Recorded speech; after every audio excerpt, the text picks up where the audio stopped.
Hi everybody, today we're going to talk about the central limit theorem for means. I'm going to use Minitab to do all of our calculations. Let's start with an introduction to the central limit theorem.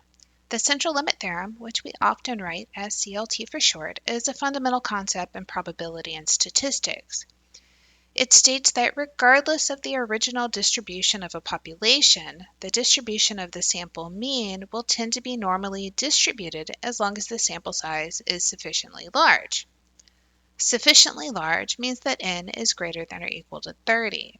This says if you take multiple random samples from a population and calculate their means, those means will form a normal distribution, even if the population itself isn't normally distributed.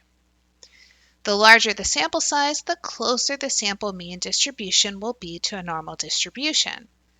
The standard deviation of the sample mean is known as the standard error.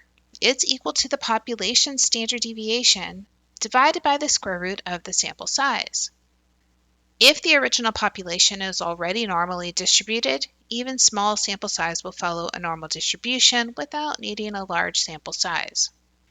So we'll write our notation as x bar. We're looking at how x bar is distributed. And we're saying it follows a normal distribution, where the mean is the mean of the population. Then the standard deviation that we're using is really the standard error of the mean. It would be the standard deviation of the population divided by the square root of n. Let's look at a few examples to really see what that means. Let's say the number of miles individuals drive per year follows a right-skewed distribution. So it's not a normal distribution that's symmetric, it's skewed to the right. This means that most people drive relatively few miles, while small percentages of people drive very high amounts. In our situation, let's assume the population has a mean of 15,000 miles per year and a standard deviation of 4,000 miles per year. We're going to select a sample of 100 drivers and find the probability that they drive an average of more than 16,000 miles per year. Our distribution of the mean will follow a normal distribution with a mean of 15,000 miles, and we'll use our standard error of the mean of 4,000 divided by the square root of 100. Remember, 100 was the number in our sample. Because the square root of 100 is 10, we'll have 4,000 over 10, which is 400, and we'll put that into Minitab when we go over. We're going to find the probability that x bar is greater than 16,000. There are two ways you can come up with a probability that x bar is greater than 16,000. One way would be to go to Calc, Probability Distribution, and select Cumulative Distribution Function. We have a single value, which was 16,000.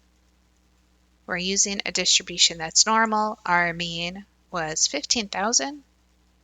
And our standard deviation is the standard error of the mean because we're using the central limit theorem. That was 4,000 divided by the square root of 100. 4,000 divided by the square root of 100 is 4,000 over 10, so that's 400.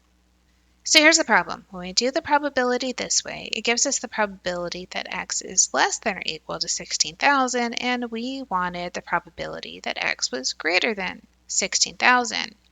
You could simply subtract by going to the calc and the calculator. And let's say we store the results in C1.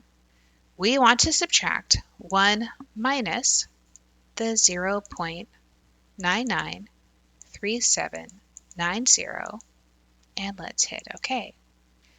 This says the probability that x is greater than 16,000 is 0.00621. Let's look at our second option. We can go to Graph, Probability Distribution Plot, View Probability. We're using a normal distribution with a mean of 15,000. We had our standard deviation of 400. On the options, we have a specified x value that's on the right tail and is equal to 16,000.